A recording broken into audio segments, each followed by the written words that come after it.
Assalamualaikum warahmatullahi wabarakatuh. Assalamualaikum. Pokoknya udah selesai kalau Bang Awalil sampaikan itu detail, tidak bisa dibantah kan. Jadi teruskan Bang, walaupun langsung direspons ya oleh staf khusus Menteri.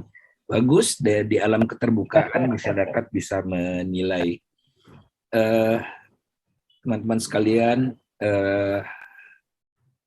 apa yang dihasilkan? Tadi Bang Awalil kan sampaikan performance ya, performance. Performance itu disebabkan oleh struktur, oleh kondak, oleh perilaku. Kondak dipengaruhi oleh struktur.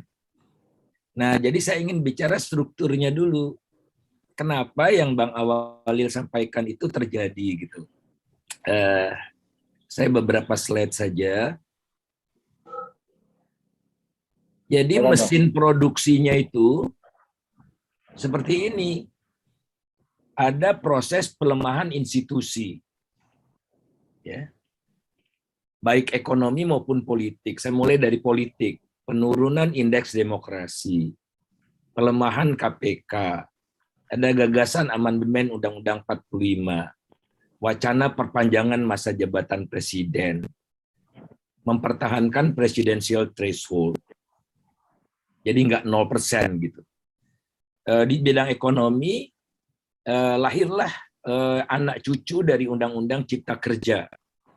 Beberapa saja, PP 26 2021 tentang penyelenggaraan bidang pertanian dan Kepmenperin.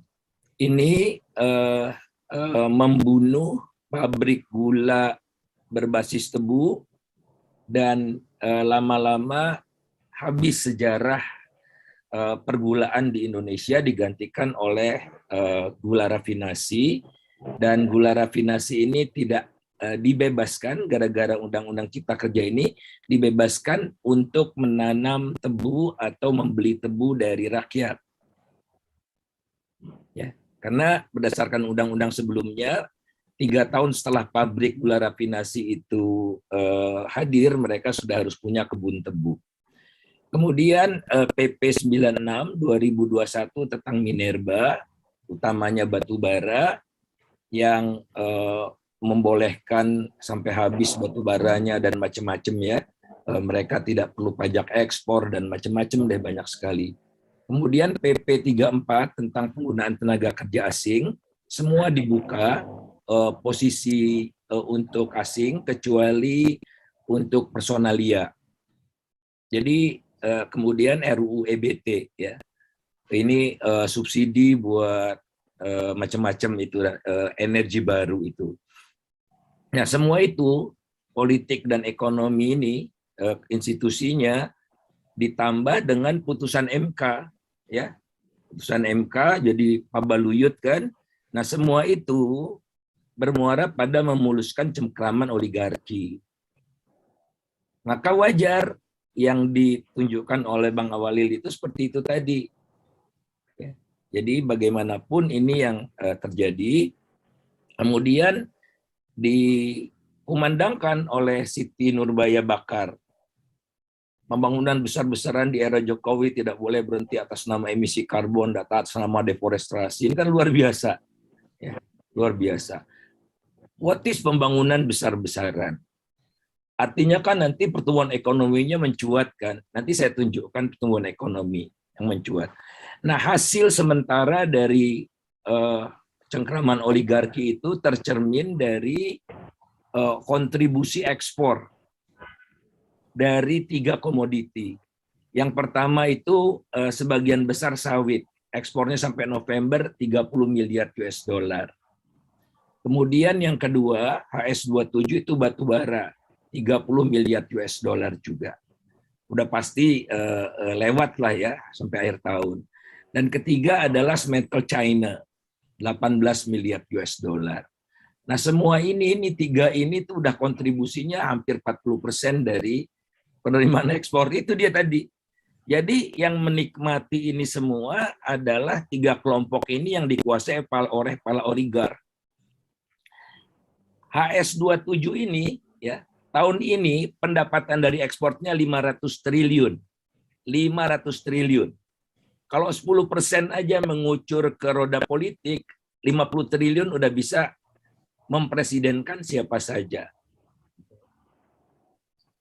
Oke. Mereka tidak bayar pajak ekspor seperti sawit di sini. Jadi pemerintah, saya hitung bisa dapat 118 triliun nih dari sini kalau menegakkan Undang-Undang Dasar 45 kan untuk kemakmuran rakyat. Dan negara diwajibkan untuk mengatur agar windfall dari batu bara ini dinikmati oleh rakyat juga dengan cara mengenakan pajak ekspor 25%, misalnya 118 triliun tuh. Ya. Sebagaimana diterapkan di CPO. CPO kan bayar pajak ekspor dan biaya sawit. Nilainya ratusan triliun tahun ini. Kemudian iron and steel ini 90% larinya ke China. 18 ini yang baru di nilai tambahnya kata naik 14 kali ya kata Pak Jokowi waktu meresmikan di Morowali itu ya 90% nilai tambah yang tinggal di Indonesia cuma 10%. Ya, dan itu tidak dibantah oleh para menteri itu. Nah, hasilnya pembangunan yang besar-besaran itu ya dengan tidak memperhitungkan yang merah-merah ini turun terus kok, melambat terus. Di era Jokowi 5%, di era Jokowi 2 ini saya perkirakan 4,5%. Jadi jauh dari jalur yang Bang Awalil katakan itu. Jadi dari long run trennya itu kita di bawah. Inilah hasil dari strategi pembangunan yang ternyata memperlambat pertumbuhan ekonomi.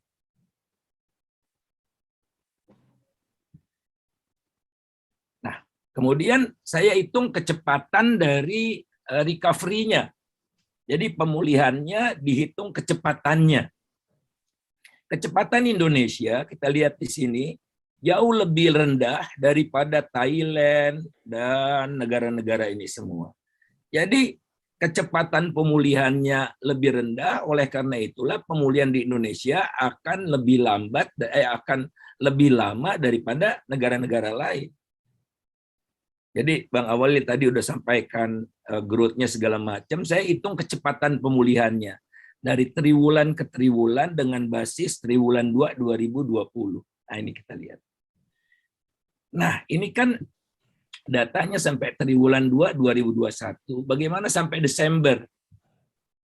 Economist Intelligence Unit per 16 Desember ya, Indonesia itu dari 50 negara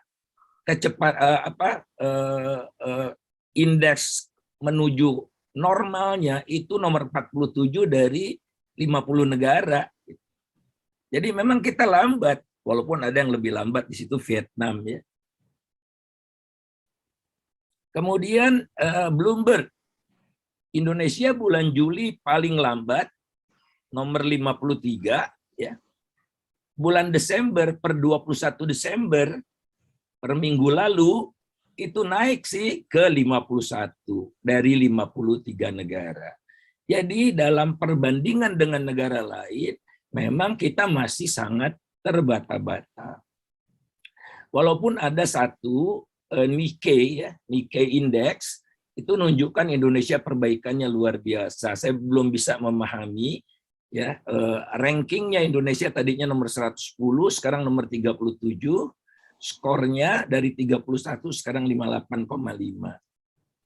Oke lah kalau kita rata-ratakan ketiganya itu ya Indonesia masih jauh lah dari rata-rata itu. Nah kemudian apa ya?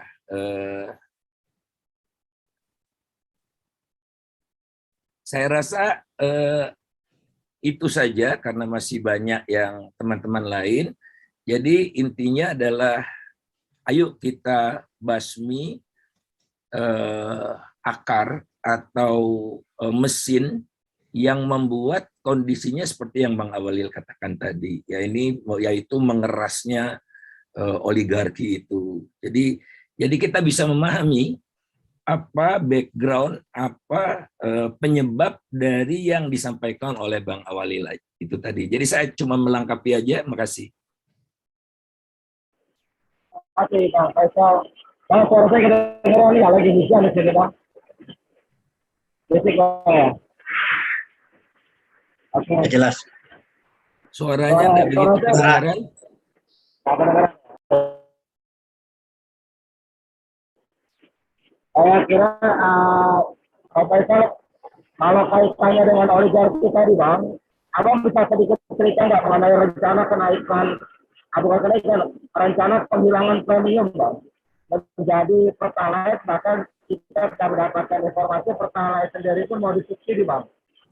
Ya, itu kan sudah kami usulkan tahun 2015 awal ya. Bunuh premium. Bunuh premium karena premium itu sudah tidak diproduksi di mana-mana, direkayasa macam-macam gitu ya.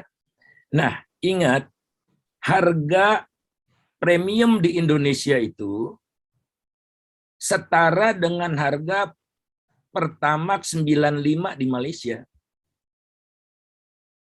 Jadi kita itu sebetulnya bisa jual Pertamax dengan harga Pertalite. Nah, dibereskan dulu nih Pertaminanya. Dibereskan dulu tata niaganya. Dibereskan dulu yang namanya sistem penentuan harganya. Ingat loh, Pertamina untung besar tatkala harga minyak bumi minus kan, pernah minus kan? Tapi harga tidak turun kan? Kemana itu uangnya? Nah, kalau dikelola dengan baik, waktu harga minyak